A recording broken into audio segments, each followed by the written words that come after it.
So this is Chris Delgado's sworn statement in the Lodi police report about Enzo's death. Obviously, like, so much of it's redacted, but I thought it was really interesting the way he phrased his statement. I received a phone call regarding a vicious dog in Sandpiper Circle, and I contacted Officer Ivey and attempted to contact Animal Control Officer Kranich. So again, I received a phone call regarding a vicious dog. I thought that if you got like a call from the dispatch center, it would maybe say something like, I received a call from dispatch, or dispatch contacted me at da da da. So the way he phrased it really does lead me to believe that he received a call from his wife. I've drawn my own conclusions, and I believe that Samantha Delgado did make the call directly to her husband, Chris Delgado, instead of calling the dispatch center like he was supposed to direct her to. If that's the case, the public demands that she be charged for calling in a false report. That's a crime that she should be held accountable and not get away with just because she's a police officer's wife. Her words held a lot of weight behind them, and Enzo's dead because she felt the need to embellish a story and portray him as an aggressive dog. This is Officer Timothy Ivey's sworn statement in the police report about Enzo's death. I personally feel like there's details of his statement that are fabricated and made up to obviously protect him and his fellow officers. One of them, I'm super curious, who dispatched Ivey to that scene? Did Chris Delgado call him directly? Because in Chris Delgado's statement, he said, I contacted Ivey. So again, why didn't any of this go through the dispatch center?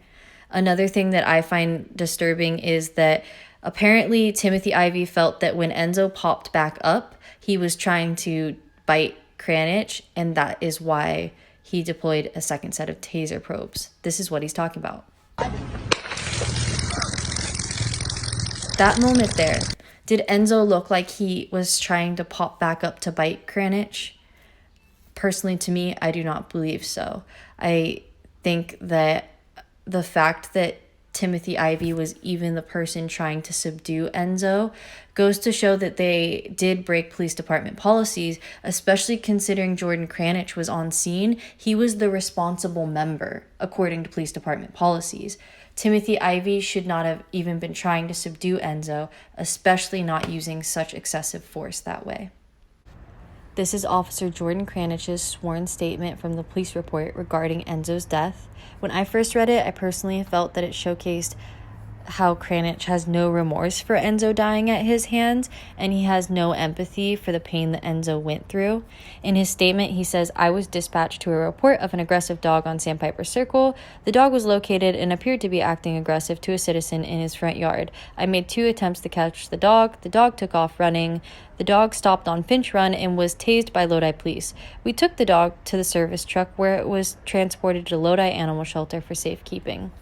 1. The witness that had been standing with Enzo for about a half hour on Sandpiper Circle has sworn up and down and told his story without any inconsistencies that Enzo was non-aggressive and that Enzo was a kind dog. 2nd, at no point did those 3 officers try and keep Enzo safe. So the insinuation that they took him to the animal shelter to keep for safekeeping is truly just callous and gross on Kranich's part. And the fact that they even said that he transported Enzo to the service truck. He didn't transport Enzo to the service truck. He violently dragged Enzo across the asphalt as Enzo was being electrocuted. This statement showcases how little remorse these officers have for killing Enzo.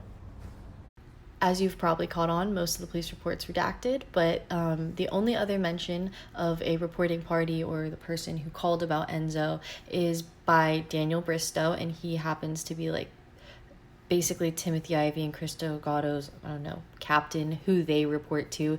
He's like the head of the motorcycle cops, basically. And he says that this blacked out stuff is a detailed statement obtained from the original reporting party, and that he also acquired ring surveillance footage. So if the reporting party is the one who is claiming that Enzo was chasing kids and they have ring surveillance footage, since the investigation has been concluded, I call for transparency from Lodi City government, and I call for that footage and the initial dispatch call to be released. So when you initially look at the police report, you notice everything's blacked out and that they're citing Lodi City municipal laws. 61520 actually defines what qualifies a dog as vicious, and Enzo does not meet those requirements. So this is Lodi City Municipal Law 61510, and it's where they define what qualifies a vicious or aggressive dog, where they state any dog, when unprovoked on 2 separate occasions within the prior 36-month period. It even specifies that they have to have engaged in some type of behavior that could have caused like a bite to a person or some form of severe injury, which we all saw. Enzo did not. Where are the kids that he supposedly attacked?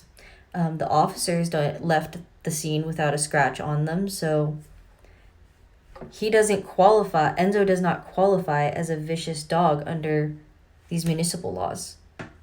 So when you take a closer look at the municipal law that defines what qualifies a vicious or aggressive dog, you'll start to see that Enzo just doesn't seem to fit the criteria.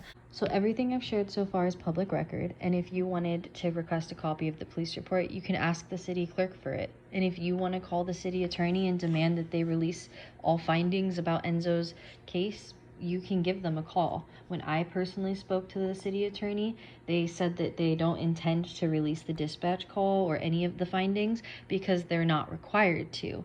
They actually cited California Public Records Act, Section 7923.625, and that states that they're only required to disclose video or audio recordings relating to critical incidences if it relates to a critical incident with a person.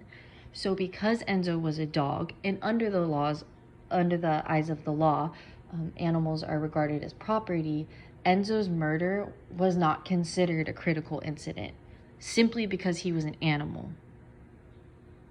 Delgado, Timothy Ivey, and Delgado Kranich lacked the compassion, professionalism, and critical thinking skills to be police first responders. They broke Animal Cruelty Penal Code 597A, Lodi Police Department policies, and Lodi City municipal laws about animal handling procedures. Their actions were disturbingly cruel and barbaric, and this epidemic of cops shooting dogs is a shameful behavior that's been increasing to whole new levels over the years. Excessive force by police officers is not limited to human minorities. Not a day passes in this country that animals are not injured or killed by those sworn to protect and serve our communities.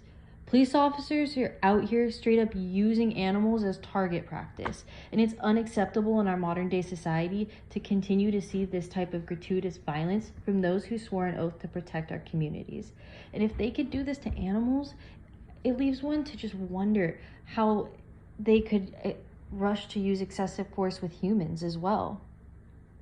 Officers weren't scared of Enzo. What they saw was an opportunity for a thrill kill pardoned in advance, and it's sickening that they're still being given a position of authority to enforce laws in any community. I truly believe that Chris Delgado, Delgado Kranich, and Timothy Ivey need to be fired, stripped of their pensions, and charged with felony animal cruelty, and it needs to be a felony so it stays on their record. I just want everyone to know that I'm so incredibly grateful for your energy and commitment to pursuing justice for Enzo. Just because the DA said at this time he's not going to be picking up Enzo's case, that doesn't mean that we can't continue to demand that either the DA picks up Enzo's case or we can escalate this to California Attorney General. There are a lot of different avenues that we can continue to take to pursue justice for Enzo and see our animals be treated with more compassion and respect than that.